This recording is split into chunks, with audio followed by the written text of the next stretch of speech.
All right, ladies and gentlemen, Rob is gone. It's just me here for the evening. We're going to get into Betaflight 4.1 with RPM filters, take a look at what I have set up and how things are going so far. So you saw the video I did earlier, the last one. I did go and pick up that ESC, picked up the Hobby Wing 60 amp, and now we have a Flight 1 quad. So we'll get into all that later. We'll talk about Betaflight now. So this is a Source 1 version 3. There's a couple videos back. You can go and take a look at the build. This is a 5S 2207 2450 super clean build, 360 grams with no GoPro or battery, all up weight, coming in at around 658 with ND filter and everything like that. So a little on the heavy side if you're running a session and maybe a 4S battery, so you chop those things off and we're pretty close to that magic 600 gram mark that everybody likes to talk about. So here we are in Betaflight. I'll show you here that I am running RPM filters. You can see we're running a D-Shot 300 and 4K. I pretty much followed Mark and Bardwell's videos to just set this up right off the bat. There's really nothing special going on here. One thing that I did do was I changed some of my settings for crossfire in order to help with, I believe it helps with RC smoothing, and it also will help with feed forward and input, try to get rid of some aliasing between that external RF module and the actual FrSky TARANIS itself. So take a look at 4.1 and the configurator, the 10.6. It's pretty cool. There's a lot of cool little things built into it.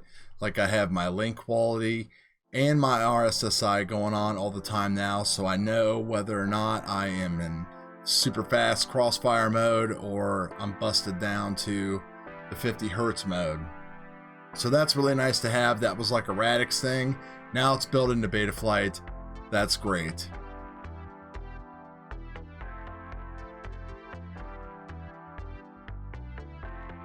In black box, got gyro scaled set up, 1 kilohertz logging rate. The best thing about this whole 4.1 setup is I did not have to go in and enter one thing into the CLI. All I had to do in the CLI was just do the tasks command to make sure that the Bardwell F4 flight controller was putting out really close numbers to 4K, which it was. Everything was good. Did the whole verification on the motors to make sure I wasn't getting any errors and the RPM data was coming back and forth. Of course, went through the whole BL Heli 32, flashing, upgrading, all of that kind of stuff. I did change my BL Heli 32 settings to 48K. Timing, I put that at 24. It's either 24 Hertz or 24 kilohertz, whatever. It's 24. Kind of got into that with the whole Falco and Flight 1 thing, and I think that is kind of a universal thing now versus using auto, but that's the settings that I have. So when it comes to pit tuning, right off the bat, you know, we go into the filters and enable expert mode, and I know that the Source 1 can handle anything that you throw at it. It's just a rock solid frame. There's a lot of carbon there, a little extra weight. CG's lowered, should have great flight performance and very, very low noise. So I just went and just took those sliders and moved those things all the way over. Proceed with caution. We just go all the way here. We don't mess with caution. We fly beta, we fly alpha. We just push the limits as much as we can and deal with the consequences later. So did that. put in the adjustments for the dynamic notch to just trim that down to make up for that latency and all that kind of stuff. And the results kind of speak for themselves. Some of my black box logs of my last flight, I actually didn't realize that I had one on here. I was actually just looking at it a few minutes ago. Looks like I did need to make some adjustments to my PIDs, which I did. So you can see that I'm not using sliders just because I like to use like round whole numbers if I have to, if I can. It's just, I don't know, an OCD thing or something like that. But I did take a picture of this, and we can go ahead and take a look at what's going on here. So the master multiplier is just kind of like the good way to start, because you can just move this up and down and you can see that it's going to raise and change everything. So it's going to bring up your PD ratios the right way, it's going to bring up your dmin correctly, and it's going to bring up your feed forward to what they think or suggest that you should actually be at. Now, you can separate all this stuff out if you want to, which is the way that I actually went, which is you can change the stick response gain here, which all it does is just change all of your feed forward numbers, or you can do the PD gain right here. Now, I like to raise my I gains because I just kind of feel that I gives me a little bit of a, I to me just always creates a little bit of a stiffness that I kind of like, especially around turns and corners and stuff like that. So pretty much only the master default is going to do that stuff on its own. So that's kind of why I got into typing this stuff in versus doing the things with just the sliders. Now over here you can see I have VBAT compensation turned on. I am running gyro filtering instead of set point with a cutoff of 10, which is pretty much the default and has been for freestyle quads. And I got my dmin gain to 30 in advance of 0, so that way that's just kind of what everybody is doing. And of course running at 8 on anti-gravity. So if we take a look at those, are your default PIDs there, and everything flew fine. There was a lot of wobble and stuff like that, and some of it might have been weather related because we probably had like 10 to 15 mile per hour winds when I was out there flying. But I need the quad to be able to fly in those kind of conditions because I don't really go fly when it's cold or hot or anything like that anymore. I've done that for years, but I will go out and fly when there's some wind. So I need it to perform a certain way. So we'll plug in my values that I had here. So that is what I am flying right now. And I've got probably about 15 to 20 packs through this. I was pretty much able to make the adjustments pretty quick based on just how I knew things were going, what I could actually see in the GoPro and in the actual FPV footage, plus just feel. The filters and all that kind of stuff is where I kind of stop with black box because I still just haven't taken the time to kind of learn what the appropriate mathematical waveforms and stuff are supposed to look like. I like to kind of still try to feel it out, and as long as it feels good between what my brain and my fingers and everything are doing and what I'm actually seeing, then I am good enough with that. And I know that's a debate just that I brought up earlier on a video that I made that Mark was having with somebody on the Flight 1 discussion group. And you know, black box and stuff is super important if you're having just a bad problem, or you know, you don't know what you're doing and you just kind of want some guidance, or you want to learn and you want to like take a log and post it. Some people don't even do logs, some people don't even know how. I know I've had that discussion plenty of times in my actual videos themselves. So we're going to disconnect out of here. and just going to show you what's going on with the actual quad itself. So here is one of my logged flights. The roll noise, super low on roll, super low on pitch, super low on yaw. D terms, of course, there's going to be a little bit more there, and maybe if Mark or somebody watches this, or I can reach out to them, we can see how to correct that a little bit. Actually lowered my D's already, but with RPM filtering and everything, you can see that there is just nothing there at all. So it's just fantastic. I mean, the RPM filter, the whole thing is just doing what it's supposed to. There's no crazy notches, there's nothing like that. You know, I've showed logs on here before that shows weird noises and weird humps even before and after filtering. Like my 6-inch build with the Radix has like this really strange noise hump, like around, I don't know, 400 or 500 hertz or something.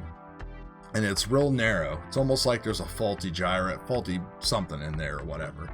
And I just put a little notch filter on there and it just got rid of it all. Can't explain why. If we open up the log from my last flight, you're gonna see that things get a little bit noisier. And this was probably because of the increased gains that I had on there. You know, something that I had, I don't know what they were, we could have looked there, but you know, these are increased gains, the ones that I flew that I just showed you before I lowered the actual D. And if you look at where most of our noise is coming from, it is coming from the D term. And if we look at the P term, we can see that we're getting a little bit more there, but that's probably because the D is rolling over into the P. That's not actual indication of P's being too high. At least I do not believe it is. But when it comes to actual noise, you know, the noise floor is still almost non-existent. You know, there's nothing above 100 hertz. It's just smooth as can be.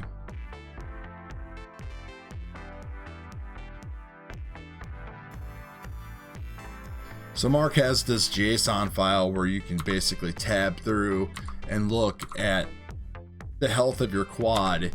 His 0, number 9 here, you can look at pretty much everything on your pin errors. Then you've got like pitch, yaw, roll, motors. He's got it all set up for you, so you can run through and take a look at this stuff till your heart is content, basically. And you can start looking through and identifying issues. You know, we can try to look for one here. If we look at pitch, and let's just try to look at let's go in here and get rid of one of these graphs here, so we can make things a little bit bigger. So we can see that there's a lot of something going on here on our actual gyro. It's picking up a little bit of extra something, and it doesn't actually look, you know, I was expecting the D term to look a whole lot worse than it is. But, you know, if you look at things that you're supposed to have correctly, like your gyro running in line with your set point and everything like that, you can see that the gyro pretty much tracks it all the time there. And then when we go into like different maneuvers, we'll probably see what happens. I have to zoom in to actually see some of this stuff. So this is where it just starts getting too overwhelming, honestly, for me and probably for you. Because I'd say right about now, you're like, yeah, you're not showing me nothing. You're not teaching me a thing. And you're right, I'm not, because I really don't know what I'm looking at. Look at the video. Here's like the first video from the actual first couple maidens, just playing around with the stock PIDs and things. And it's really easy to see, like you'll see this kind of like bobbing and just wobbling around the corners and in straight line flight. You know, everything feels really loose at this point, really easy to see in some of these cases. Right there, that was a perfect example. I did render this out so it would play back as smooth as possible on my Windows machine here. But all in all, you know, great experience. Everything sounds, like I said before, super clean because it's not brand new bought components, but they're all new. They all basically came right out of the box. I've just had them a while, so everything is running pretty good in my opinion. But if we go into one of these later flights here, later on in the evening, this is when I started raising those PIDs and stuff a lot more, and you can see that things are tracking a lot better and I'm flying a lot smoother of a line. I mean, prop wash is just pretty much just gone and non-existent. I did have my P's a little bit higher and I lowered them down. I think I was at like 70 on pitch and 65 on roll, and I bumped those down to 65 and 60, and that pretty much got rid of my prop wash altogether. I was in that like un-Goldilocks zone of that PD balance that Mark and a lot of the Betaflight people are talking about now, is that it's the actual ratio between P and D that you need to get right, not necessarily what P and D are, but the ratio is the most important thing. And then you combine that with your setup and your how you fly, your power, and everything else. But you know, you can see real nice, easy, smooth transition roll there. Nothing super special. I have had some really good, you know, really good aggressive flights the past couple days that I've flown this, but I haven't I didn't even save the video because it was dark and cloudy and just not very nice. But I really want to show you this one move. Alright, so here it is right here coming up. So I really I go inverted and I fall into just this crazy position and roll out of it right here and just keep on going. And I mean, look how effortless that was, and no prop wash or nothing at all. And the thing that was amazing during that maneuver is I haven't flown in months, and these were the first like literal 10 to 15 packs that I had flown in months. And at no time during that maneuver did I freak out or feel like I was not in control. So that is really something to say, that with the 4.1 that everything is running just pretty good. Plus I just had the confidence in it. Like I didn't feel nervous that I was not going to be able to come out of that maneuver or anything else. Now I have put it in the dirt a couple times. It's not that dirty. Nothing, I haven't planted it real bad or broken a prop or anything like that, but you know, that was cool. And to see how clean it was on the video and hear how clean it was, I was pretty stoked about that. So that's where I'm at right now. We'll be back with more when I get to fly it more, and we'll be back with this Falco X quad so we can kind of go back and forth on these. Right off the bat, I think I have higher hopes for Betaflight as far as just being able to finish out this tune and be done with it, where I think with the Falco X quad I'm going to get into the same thing I did last time, because they've added a lot more presets.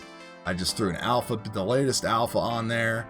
There's all kinds of like added stuff on there that it's just in the change log. There's no rhyme or reason or explanation to what the hell it does. So that's just kind of where we're at with that. but it'll be fun trying. And again, it's on, you know, just a basic budget build with these box cutter motors and stuff like that, but you know, it's got a good ESC and everything, and we'll have fun with it. We'll see what's going on. So we'll see you guys on the other side.